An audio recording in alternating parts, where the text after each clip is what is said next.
करवा चौथ की कहानी। एक गांव में एक साहूकार के 7 बेटे और एक बेटी थी। सातों भाई और बहन में बहुत प्यार था। करवा चौथ के दिन सेठानी ने सातों बहुओं और बेटी के साथ करवा चौथ का व्रत रखा। सातों भाई हमेशा अपनी बहन के साथ ही भोजन करते थे।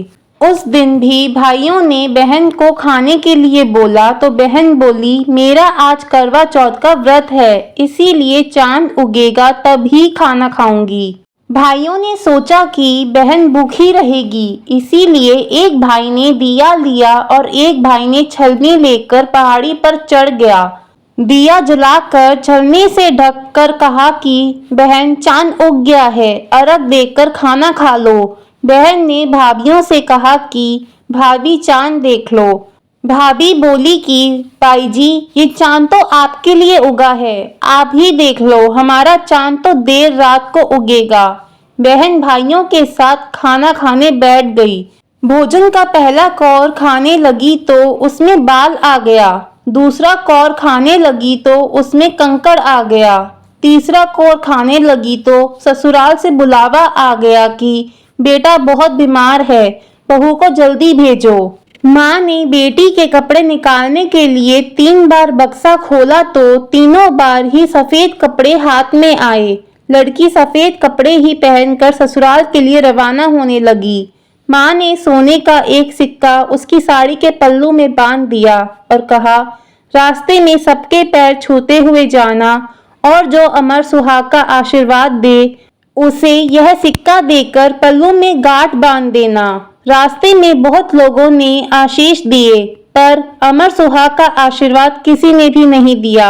ससुराल पहुंचने पर उसने देखा कि पलने में जेठूती जेठ की लड़की झूल रही थी।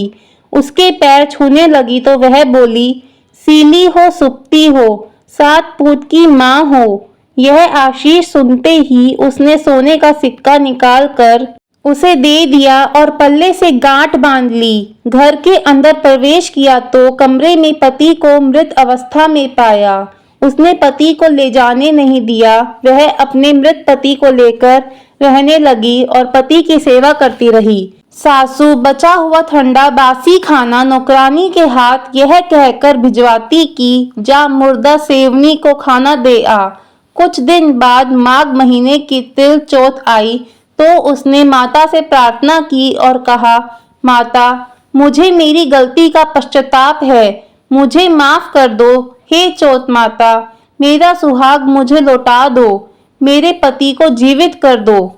माता ने कहा, ये मेरे हाथ में नहीं, वैशाखी चौथ माता तुम्हारा सुहाग लौटाएगी। वैशाखी चौथ पर उसने फिर प्रार्थना की तो माँ ने कहा, भादुड़ी चौथ माता तुम्हारा सुहाग तुम्हें देगी।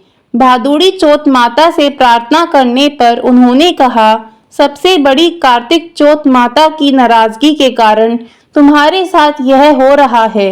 उन्हें प्रसन्न करने पर ही तुम्हें जो चाहिए वह मिलेगा।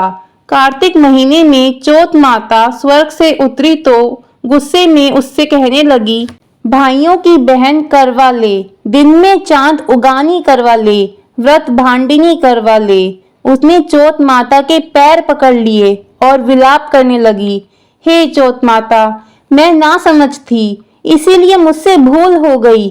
मुझे इतना बड़ा दंड मत दो। आप जग की माता हो, सबकी इच्छा पूरी करने वाली हो, मेरी बिगड़ी बनाओ। माँ, मेरा सुहाग लौटा दो, मेरे पति को जीवित कर दो। माता ने खुश होकर उसे अमर सुहाग का आशीर्वाद दे दिया। उसका पति उठा और बोला, मुझे तो बहुत नींद आई। तब उसने अपने पति को बताया कि वह 12 महीने से उसकी सेवा कर रही थी और चौथ माता ने उसका सुहाग उसे लौटाया है।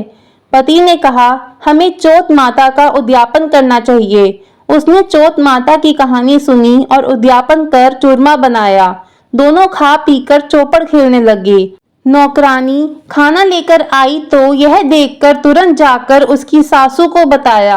सासू ने आकर देखा तो बहुत खुश हुई। बहू से पूछा, ये सब कैसे हुआ?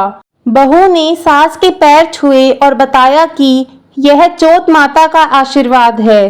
सभी लोग चौथ माता की कृपा देखकर बहुत खुश हुए। सभी स्त्रियों ने पति की दीर्घायु के लिए चौथ माता का व्रत करने का निश्चय किया। हे चौथ माता, जैसे साहूकार की बेटी का सुहाग अमर किया, वैसा सभी का करना।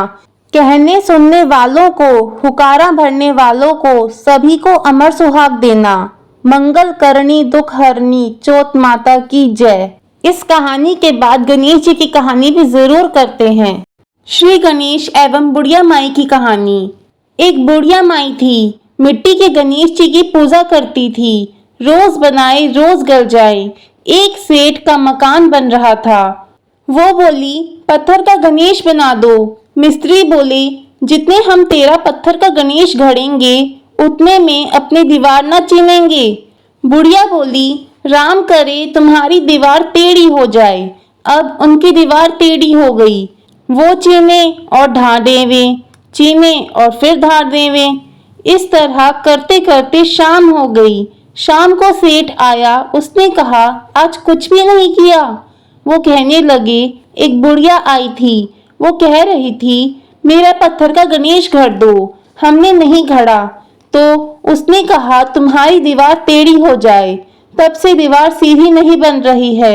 बनाते हैं और ढा देते हैं। सेठ ने बुढ़िया बुलवाई। सेठ ने कहा, हम तेरा सोने का गणेश गढ़ देंगे, हमारी दीवार सीधी कर दो। सेठ ने बुढ़िया को सोने का गणेश गढ़ा दिया। सेठ की दीवार सीधी हो गई। हे गणेश जी, जैसे सेठ की दीवार सीधी की वैसी सबकी करना। गणेश जी की जय। Please like, share and subscribe.